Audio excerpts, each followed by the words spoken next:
Olá, eu sou Clésio Castro, seja bem-vindo ao terceiro vídeo da semana endócrino metabólica. Durante esses dias estou dividindo com vocês uma série de conceitos, reflexões, respondendo questões, tudo sobre saúde endócrino metabólica e reposição hormonal. Isso para mostrar para você um caminho certeiro para você aprender tudo o que precisa para ter segurança quando o assunto é hormônios e reposição hormonal. Antes de começar o terceiro vídeo, porém, tem um recadinho rápido para você. Se por acaso você ainda não viu os dois primeiros vídeos dessa série, aqui nessa página tem um link para cada um deles. Basta clicar no nome de cada um para assistir. É muito importante que você assista todos os vídeos dessa semana, porque eles dão continuidade um ao outro. O que significa que para acompanhar o que estou dividindo aqui hoje, é essencial que você tenha visto esses vídeos antes. Então, se você ainda não assistiu, volta lá e vê cada um antes de voltar nesse aqui. No vídeo de hoje, eu vou responder as dúvidas mais frequentes da comunidade médica participante dessa Semana da Saúde Endócrino-Metabólica. E também, porque já tem muita gente perguntando e pedindo, vou dar mais alguns detalhes de como participar da próxima turma do meu curso fechado e completo de homeostase e reposição hormonal. Isso para quem tiver interesse. Vamos às dúvidas mais frequentes que vocês trouxeram durante a semana, por comentário ou por e-mail. Perguntas aqui. Como diagnosticar um distúrbio ou deficiência hormonal? É importante a gente saber que antes da gente tratar ou diagnosticar ou taxar um paciente como deficiência hormonal, a gente tem que olhar para os 6 pilares da vida saudável. Muitas das vezes o que parece uma deficiência hormonal tem um gargalo maior em alguns outros desses 6 pilares. Sono, controle do estresse, alimentação, suplementação, atividade física, vida social e então chegar até os hormônios. Qualquer gargalo maior que esteja impedindo, que aqui se atinge uma perfeita condição de saúde hormonal, tem que ser tratado antes. Então vamos supor que você já chegou a ver os outros 5 pilares, está aqui no pilar dos hormônios. Você vai ter que enxergar os gargalos aí nesse pilar, vai pedir os exames de acordo com a sua suposição em cada deficiência, nem mais nem menos. Tá? O que acontece hoje é que a gente já tem muitos médicos tratando do mesmo paciente, então muitos pacientes já vêm com muitos exames, então dá para você ter já uma noção dos últimos meses ou anos do que foi a variação dos exames desses pacientes. Alguns laboratórios têm até um histórico já no cadastro do paciente e muitas vezes já tem gráficos mostrando a variação do mesmo exame nas últimas 10 ou 20 dosagens ou nos últimos 2, 3, 4, 5 anos. Baseado nisso, você vai pedir os exames nem mais nem menos. Tá? Não existe protocolo para pedir todos os exames hormonais, a gente tem centenas de hormônios hoje e não há condição para isso, avaliar muito bem o custo-benefício. Lembrar que, além dos pedidos iniciais, você vai obrigatoriamente, em caso de reposição hormonal, pedir uma série de exames para depois o acompanhamento e ajuste de doses para o paciente. Uma pergunta frequente nessa semana. Na tireoide, devemos repor T3 e T4 juntos? Bom, primeiro entender aqui o que é o T3 e o que é o T4. Eu fiz um esquema célula da tireoide. E na célula da tireoide, a gente produz 3 hormônios principais. O hormônio T3, o T4 e o T3 reverso.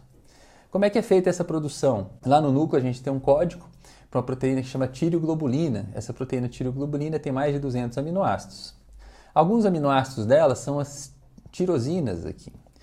E essas tirosinas, vão acontecer 2 coisas com ela para ela se transformar no hormônio tireoidiano. Ela vai se juntar com outra tirosina formando a tironina e outro iodos, que essa célula capta da tireoide, moléculas de iodo, com a ajuda de uma enzima, vai se ligar a essas moléculas das tirosinas ou das tironinas. Tá? No final disso, a gente tem a tiroxina ou a tetraiodotironina, é o T4, 4 iodos, e a gente tem o T3, na triiodotironina.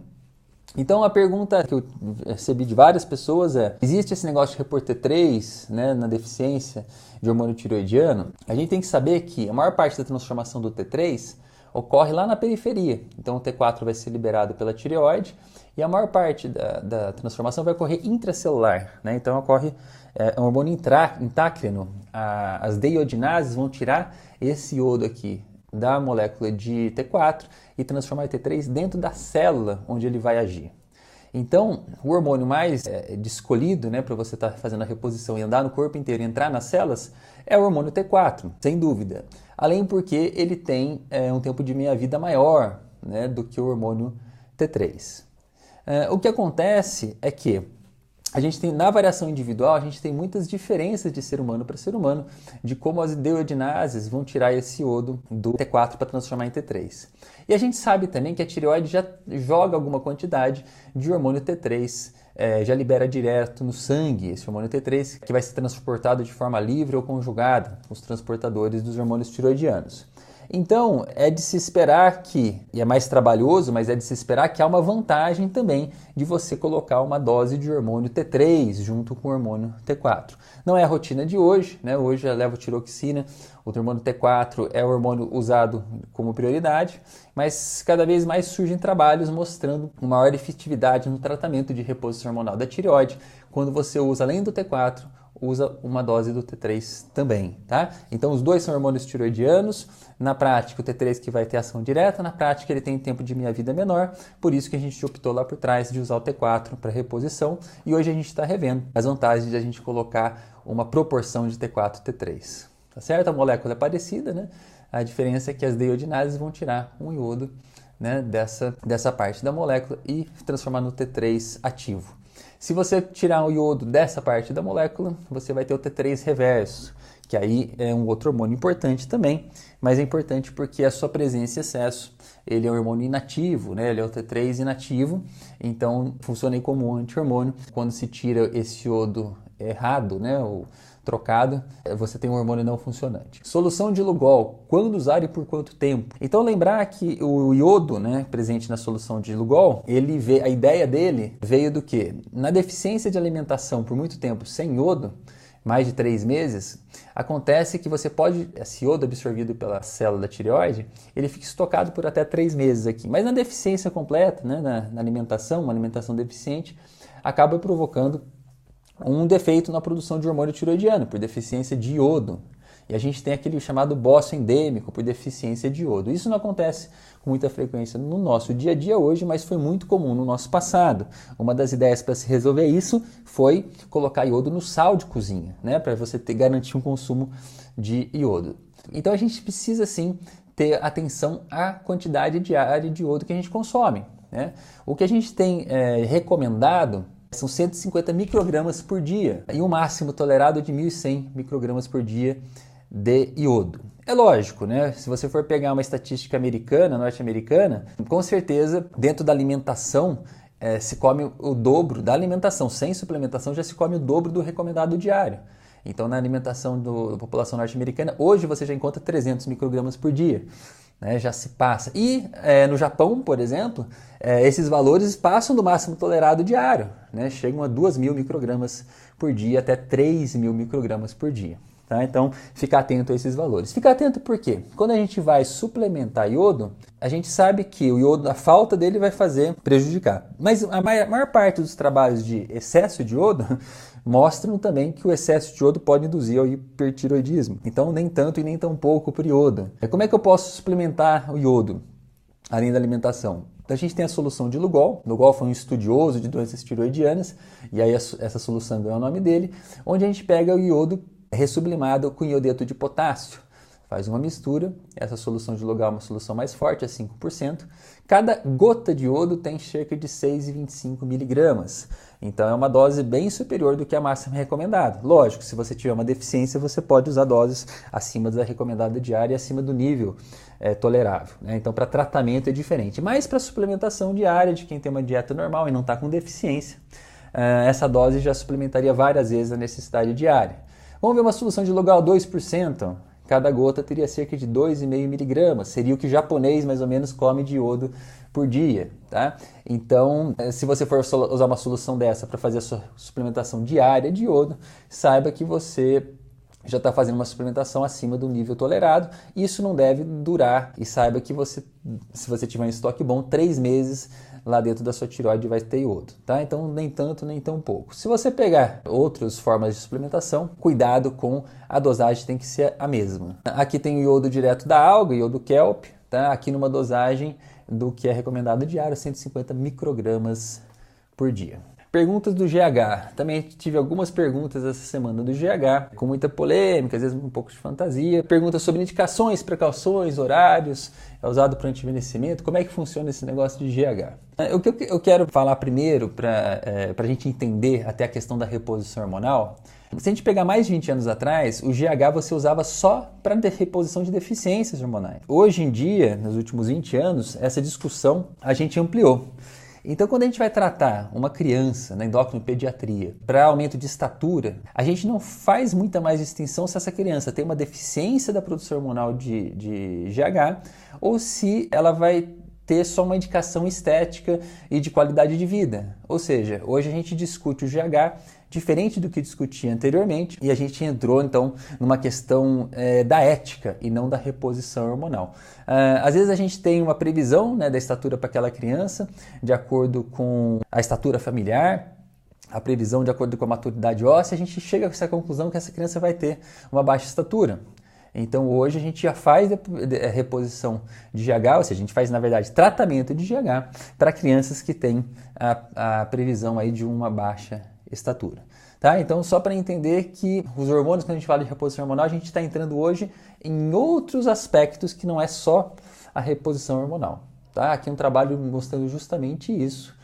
Né, que hoje você tem duas crianças da mesma estatura, com uma previsão de estatura baixa. Não é interessante você fazer descartar a criança, o porquê que ela tem. Você vai tratar e vai tentar atingir uma altura. Hoje a discussão é mais ou menos, na verdade, são que altura que é o alvo, né?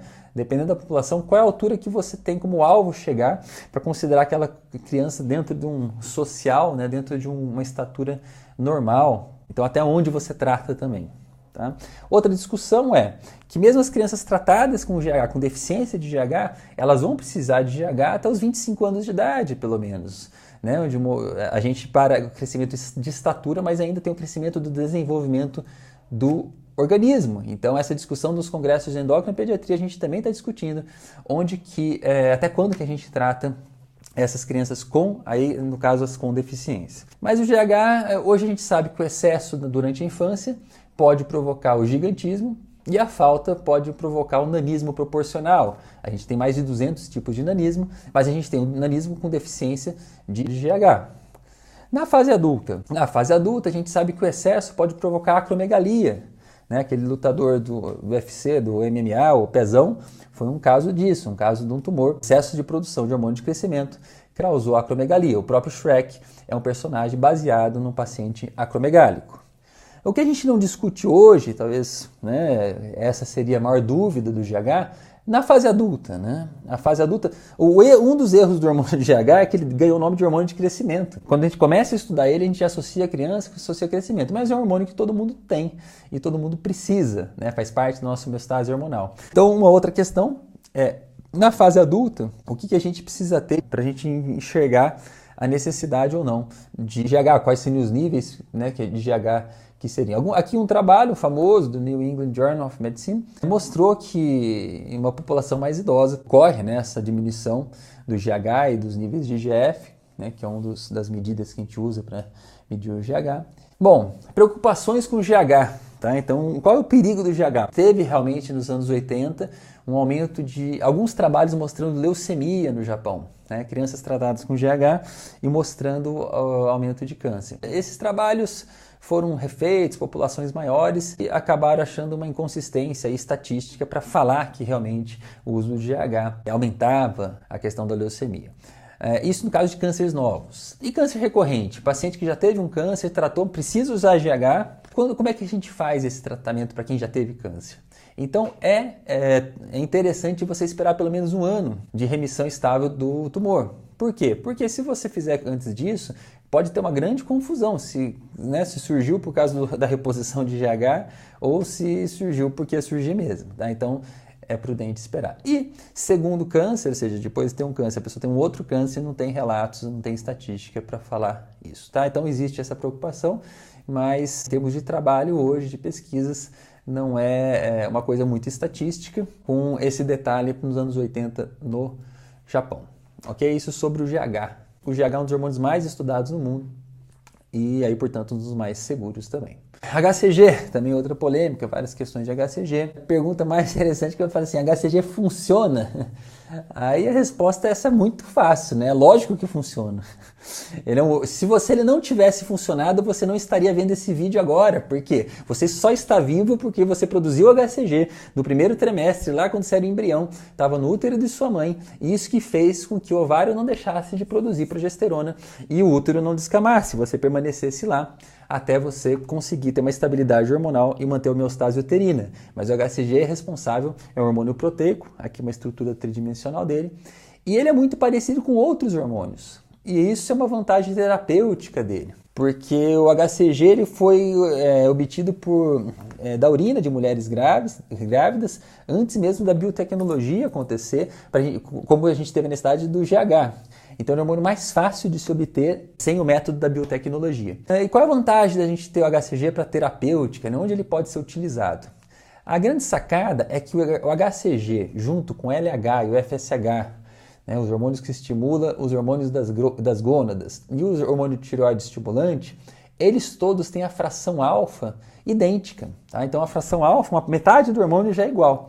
É produzido lá no cromossomo 6 e todos eles têm a mesma fração. Tanto é que a gente dosa a fração beta do HCG quando a gente quer saber se a mulher está grávida. Por quê? Porque a fração alfa tem o HCG, o LH, o FSH e o TSH. Então a gente procura a fração beta. Na fração beta, o HCG ele é muito parecido com o LH. E na fração beta, produzido lá no cromossomo 19, o LH e o HCG são muito semelhantes. Dada essa semelhança, você pode usar o HCG quando você quer usar o LH. Porque em vez de você fazer o LH ser mais caro e tudo mais, por exemplo, quando você quer estimular a ovulação, você utiliza o HCG. Então o HCG é um hormônio, funciona, é um hormônio muito utilizado, principalmente nos tratamentos de fertilidade. Então, na mulher, estimulando a ovulação e no dia certo, né? Então, você no tratamento de fertilidade tem toda uma estratégia para você inibir a ovulação quando você não quer e para você estimular quando você quer. E o HCG é usado nesses casos, na mulher e no homem também, né? Então, aqui na mulher, é lembrar do corpo lúteo, no ovário, depois que você tem a expulsão ali do óvulo, você tem, com a ação do LH ou aí do HCG, a manutenção de uma estrutura naquele antigo folículo, que é grande produtor de progesterona, né, que é o corpo lúteo, que é uma estrutura que está produzindo o hormônio necessário no começo da gravidez para se manter o útero, condição favorável para o embrião ficar implantado e se alimentar. No homem, o mesmo LH ele vai agir nas células de Leydig, nas células intersticiais. No testículo, o homem tem a produção de espermatozoides, e nas células intestinais, ou de Leydig, ela é produzida testosterona. Então, no caso do homem, você pode usar também para tratamento da fertilidade, uma vez que você quer estimular essas células, por vários motivos, a produzir testosterona, podendo ser um teste terapêutico ou por ser uma terapia de reposição hormonal. Ok? Então, o HCG funciona, tá? E ele funciona porque ele entra no lugar desses hormônios, principalmente do LH, e o LH e o HCG vai fazer esse estímulo, então, do testículo a produzir a testosterona e vai fazer o estímulo do ovário de produzir a progesterona lá no corpo lúteo. Tá? Então, por essa semelhança dele na constituição e atuação no receptor desse outro hormônio. Portanto, paciente em uso de HCG para tratamento, por exemplo, da fertilidade, é de se esperar que colhe os benefícios do aumento de testosterona, já que o HCG está fazendo o papel de LH para aumentar o estímulo de testosterona endógena. Logo, ele vai colher esses benefícios, como, por exemplo, a manutenção da massa magra e, muitas vezes, a diminuição do percentual de gordura. Por causa desse motivo, e por ele ser um anabolizante, então, diretamente o HCG ser um anabolizante, não pode ser utilizado em atletas, e é uma das polêmicas que a gente tem no caso dos hormônios e os dos atletas. E a gente divide em dois grupos, aí, os atletas profissionais e os atletas amadores. Atletas profissionais que se submetem às regras da WADA, né, da Organização Internacional aí, do Antidoping, eles têm que realmente todo ano ficar atento à mudança da lista, né, de doping da WADA. E para esses atletas, caso você acompanhe um atleta olímpico, um atleta profissional, você realmente tem que seguir à risca a proibição dessas substâncias. Ah, Clésio, mas eu vou fazer um tratamento no paciente meu, e aí se eu não fizer esse tratamento ele vai ficar doente, ele vai morrer, né? Ou seja, eu preciso usar tal medicação. Então eu vou usar, independente se proíbe ou não. Você pode tratar o paciente, sem dúvida, mas se você estiver acompanhando um atleta profissional, é obrigação você saber que você vai ter que informar através de um formulário que chama isenção de uso terapêutico, que para aquele paciente, por ter um diagnóstico da doença tal, você vai usar tal medicamento. Então isso serve para quê? Para ter um controle, né? Para o ADA ter um controle, uma responsabilidade e também para saber se esse medicamento que você acha que vai ser utilizado ou que antes dessa alternativa se esgotou-se outras alternativas que não teria a vantagem aí do atleta no caso da competição. Tá? Mas existe a possibilidade sim de usar. A UADA até várias patologias, né? Elas orientam como fazer isso, mas é obrigação sua preencher o formulário de isenção de uso terapêutico. Caso você utilize, o atleta seja pego num teste antidoping com uma substância proibida, roda o atleta, né? Que vai ser suspenso, ou seja, vai ter todas as aplicações com a UADA e com a associação esportiva que ele pertence, e também o médico, né? Porque você é corresponsável. Se você não, o médico não tem não há desculpa para falar eu não sabia. Então só esse motivo da questão hormonal que a pessoa que está tratando o atleta já tem que saber. Todo ano então eu recomendo saber a lista do ano, tá? Todo ano ocorrem modificações nessa lista, não são muitas, né? Mas ocorrem algumas modificações, principalmente substâncias que vão entrar para observação, né, monitoramento, se elas vão naquele ano ser consideradas dentro da lista ou não. Aqui, por exemplo, Clésio, mas olha só, eu vou dar testosterona bioidêntica, ninguém vai descobre, porque eles vão atrás de cada substância e dá para saber se você administrou ela exógena ou endógena. Por exemplo, só falar um exemplo da testosterona, a gente tem um isômero da testosterona que chama epitestosterona, que você produz naturalmente numa proporção no seu organismo. Quando você administra a forma exógena, essa relação muda de 3 para 1, de 5 para 1, de 20 para 1, e relações muito modificadas a UADA não aceita, porque sabe-se que esse atleta, apesar de estar com uma dosagem dentro do valor de normal, ele usou hormônio exógeno. A regra do doping é, eu não posso ser pego. Não é essa a regra. A regra é, eu não posso utilizar. Tá? Nem se ninguém estiver vendo, ninguém se descobrir, você não pode utilizar. Isso serve para o atleta e serve para o médico. Tá? Então aqui aqueles exemplos dos hormônios andrógenos, nenhum deles pode ser utilizado de forma exógena, nem ser estimulada. E aí o HCG entra nesse estímulo que você dá, não entra aqui nos esteroides, entra em outra classe, mas também não pode ser utilizado. Aí o atleta amador. O atleta amador é mais tranquilo, tá? Porque uma vez que o atleta amador não está envolvido em patrocínio, ganha dinheiro, ou seja, é mais fácil você fazer a reposição hormonal. E aí é outra questão ética também, porque muitos atletas amadores, eles têm alto rendimento. E todo atleta de alto rendimento tem modificação hormonal, pelo excesso de treinamento, né? Pelo limite do treinamento. Então, você tem que acabar ficando de olho, né, nesse atleta, porque o próprio esporte vai mudar os hormônios no organismo desse atleta. Tá? Mas no amador é mais tranquilo, é um público muito crescente hoje. Tá? Hoje a gente tem, dos últimos 20, 30 anos, cresceu muito a quantidade de academias, a gente tem academias populares em cada esquina, a gente tem corridas de ruas, a gente tem aqui o crossfit, ou seja, a gente tem esportes que os atletas não são profissionais, estão praticando no seu dia a dia, às vezes não treinando 2, 3 vezes por dia, que é um atleta profissional, mas às vezes treinando 3, 4, 5 vezes na semana. E esses atletas precisam de acompanhamento. Outra pergunta frequente é a questão dos hormônios bioidênticos, né? Os hormônios bioidênticos, a gente chamou de hormônio bioidêntico aquela que tem a mesma estrutura molecular que os hormônios que a gente tem dentro do nosso organismo. Tá? Então, por exemplo, a testosterona bioidêntica é uma testosterona igual à que você tem lá no seu organismo. É produzida fora, né, do corpo, mas tem uma estrutura sintética, mas é produzido com a mesma estrutura. Esse nome bioidêntico foi muito associado a terapias anti-age, prescrição magistral, e uma época esse nome foi evitado, né? Não se pode falar bioidêntico, porque foi associado muito a essas práticas. E aí hoje falam que o nome mais politicamente correto seria falar isomoleculares. O que importa é você saber que a estrutura é semelhante ao hormônio que você produz. Aí esses hormônios, eles são seguros? A ideia é que você estabeleça uma fisiologia, quando você faz reposição com hormônios bioidênticos, mais fácil, assim, vamos dizer, você consiga ter mais facilidade no manejo. Mas não é seguro, não é 100% seguro. Lembra que para terapia de reposição hormonal a gente tem contraindicações reais, tá? Então, câncer de próstata, a gente tem que fazer medições de marcadores tumorais. O PSA no homem hoje, né, dos que existem para câncer de próstata, o mais utilizado e o mais importante. Alteração no PSA ou no toque, né, retal para exame de próstata, você tem que pedir lá ultrassom de próstata, se precisar fazer biópsia antes de iniciar terapia de reposição hormonal. É obrigatório fazer isso, tá? Então a gente tem contraindicações de reposição. Se você tem contraindicações, o hormônio bioidêntico, ele é seguro? Ele é inócuo? Não, tá? Então ele não é porque ele é igual à molécula do seu organismo que ele não tem perigo. Tem sim, tá? Lembrar aqui só a infertilidade também, que toda terapia de reposição hormonal no homem pode causar infertilidade, tá? Para a gente então lembrar que, independente da forma de administrar, se ele é da indústria farmacêutica maior ou da farmácia magistral que manipula a dose individualizada, o hormônio bioidêntico ou isomoleculares, eles existem na aplicação tanto transdérmica, eles podem existir na aplicação pela mucosa nasal, é o mesmo hormônio. Pode existir a aplicação em pellets subcutâneos, então, né, ser liberado todo dia uma quantidade desse hormônio.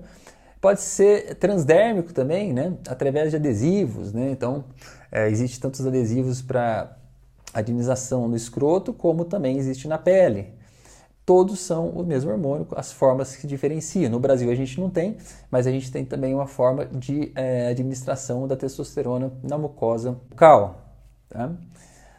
E que são diferentes dos hormônios que são os ésteres de testosterona no mercado. Os ésteres de testosterona, naquela molécula que a gente chamou de isomolecular, molécula da testosterona, são adicionados outros átomos, né?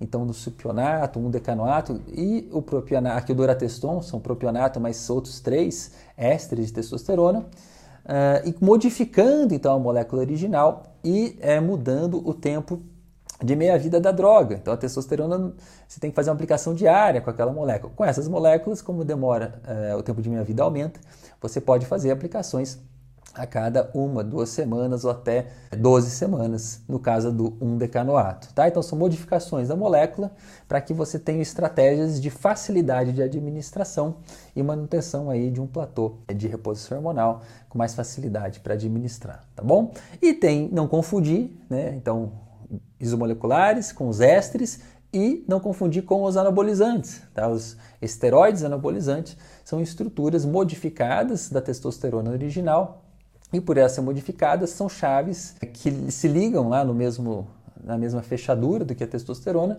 só que com ações diferentes, tá? Com estímulos diferentes. Outra pergunta que surge também, que surgiu bastante essa semana. Qual exame que é melhor, né? Sangue ou saliva? Hoje a gente tem várias dosagens de exame. A gente tem na saliva, a gente tem no sangue, fração total, fração livre, e a gente tem também na urina, tá? O que acontece? Para esteroides, particularmente, eu tenho acompanhado isso na literatura dos últimos 40 anos, não é fácil dosar hormônio, tá? Então, para dosar hormônio, lembrar que teve que surgir o radioimunensaio, prêmio Nobel em 77, se eu não me engano, da Rosalind. Depois a gente teve que saber, para cada esteroide, como é que a gente detecta né, essa imunorreatividade, separar as reações cruzadas, tá? Então não é fácil. Hoje a gente acha fácil pedir um exame e ver resultado na internet, mas foram coisas que demoraram décadas, tá? Para esteroides, a gente sabe que passa na saliva, tem uma correlação dos esteroides que você elimina na saliva, uma correlação boa com a fração livre do sangue, que no fundo é o que você quer ver, né? O que está livre no sangue para você que está agindo na célula. E essa correlação é muito boa. Não é idêntico do sangue, mas é muito boa. Isso fez com que o cortisol salivar ele viesse hoje a ser dosado na saliva, né? Então ele acabou puxando uma lista de outros hormônios para dosagem salivar, e eu acredito que nos próximos anos a gente vai acabar tendo essa substituição da dosagem urinária e dosagem sérica pelo método de dosagem na saliva, ok? A gente pode dosar até de criança, é fácil a coleta, a criança pode estar dormindo, você coleta muito fácil, e isso eu falo para esteroides, tá bom? Não serve aqueles hormônios proteicos com grande peso molecular, porque esses não passam igual aos esteroides pela saliva, ok? E aí temos aqui médicos que têm sido procurados por atletas, com o uso de, atletas ou não atletas, mas o uso de anabolizantes, né? Como ajudar esse povo que já vem com o uso desses hormônios e muitas vezes por anos, né? Ou seja, não é um hormônio indicado para uma patologia, é um abuso, né, do uso de hormônio. E aí a primeira dica, quanto mais tempo isso, e a dose, né, então a dose dependente e tempo de tratamento dependente, é mais difícil de reestabelecer o eixo hormonal. Porque o que está em jogo aqui de uma pessoa que exagerou, né, em hormônio exógeno? A gente conhece isso muito bem dos corticoides. A gente aprende na faculdade, se a gente usar doses agressivas de corticoides. A gente bloqueia o eixo que o cérebro, né, o estímulo que o cérebro manda para a adrenal produzir cortisol. Se a gente bloqueia esse eixo, se a gente tirar de uma vez o cortisol exógeno, o corticoide exógeno, a gente deixa a pessoa sem cortisol. Então a gente mata uma pessoa e isso a gente aprende desde o começo da faculdade. Outros hormônios acontecem um processo semelhante. Então, por exemplo, no caso de hormônios esteroides, o que a gente chama de sexuais, e aqui de novo a testosterona aparecendo, o que acontece com o uso exógeno, e quanto mais forte a ação do hormônio, mais bloqueio a gente tem no eixo, a gente bloqueia o eixo hipotálamo e hipófise na produção hormonal. Então, como ajudar, né, esse tipo de paciente? Você vai ter que, primeiro, acompanhar a viabilidade de produção testicular do paciente. Às vezes o paciente ele quer restabelecer a produção de testosterona, às vezes ele quer estabelecer a produção de espermatozoide. Tá? De qualquer forma, você tem que fazer com que o cérebro seja enganado, né, que você não tem mais essa quantidade de hormônios no organismo, e usar alguma estratégia de estimular o testículo a produzir de novo a testosterona. Tá? Então, como ajudar, né, esses pacientes é estimular a produção endógena e bloquear esse excesso de feedback que está indo para o cérebro, que faz com que o cérebro não produza o LH-FSH de quantidade suficiente, ok? Basicamente é isso, com dezenas de minúcias caso a caso. Bom, agora vamos tirar algumas dúvidas aqui do curso, propriamente dito, que foi uma dúvida frequente. Quando é que eu vou fazer o próximo curso, né? O curso completo, falando sobre homeostase e reposição hormonal. E como eu faço para participar?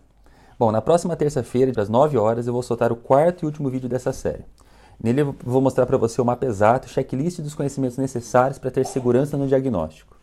A gente tem centenas de hormônios e cada dia novos hormônios são acrescentados nessa lista. No próximo vídeo eu vou te dizer por onde começar, quais são os hormônios mais relevantes e qual a ordem de estudar e as técnicas de aprendizado que você pode implementar para simplificar e agilizar os seus estudos. Enfim, tudo o que você precisa fazer para trilhar sozinho esse caminho. E se você quiser fazer essa jornada guiado por mim e acompanhado por dezenas de colegas, você vai ter a oportunidade de escolher o melhor atalho, que é meu curso de homeostase e reposição hormonal. Porque no momento que eu publicar esse vídeo, às 9 horas, eu também estou abrindo oficialmente as vagas para a nova turma online do curso, que eu venho atualizando e aprimorando há mais de 10 edições. Eu vou dar todos os detalhes e até mostrar a cara do curso por dentro. Vou falar sobre tudo que você vai receber, quais são os modos, materiais de apoio, os bônus, conteúdo extra, condição de pagamento e muito mais. Então é isso. Se você está interessado em trilhar o caminho mais rápido e eficiente para aprender sobre saúde endócrina e metabólica, na terça-feira, às 9 horas da manhã, eu vou revelar para você o método de aprendizado no último vídeo da semana e ainda te dar os detalhes das inscrições para o meu curso completo, Homeostase e Reposição Hormonal. Então, na terça-feira, às 9 horas, atenção no seu e-mail, que é por lá que eu vou te avisar que o quarto vídeo da série está no ar e as vagas estão abertas. E como sempre, eu limito as vagas dos meus cursos, para poder acompanhar de perto e dar o feedback desses alunos. Então as inscrições ficam abertas por uma semana ou até antes, caso as vagas sejam preenchidas mais rápido que o esperado. Eu venho recebendo mensagens de médicos interessados no curso, centenas de colegas assistiram os vídeos da semana endócrina metabólica e, é claro, eu não tenho tantas vagas assim para essa turma. Isso significa que as vagas podem acabar já nos primeiros dias ou até nas primeiras horas. E eu também não tenho previsão alguma de quando vou abrir uma nova turma. Então minha dica é garantir logo uma das primeiras vagas do curso. Então é isso, espero que esteja gostando. Ainda dá tempo de deixar sua dúvida aqui. Um abraço e até a próxima.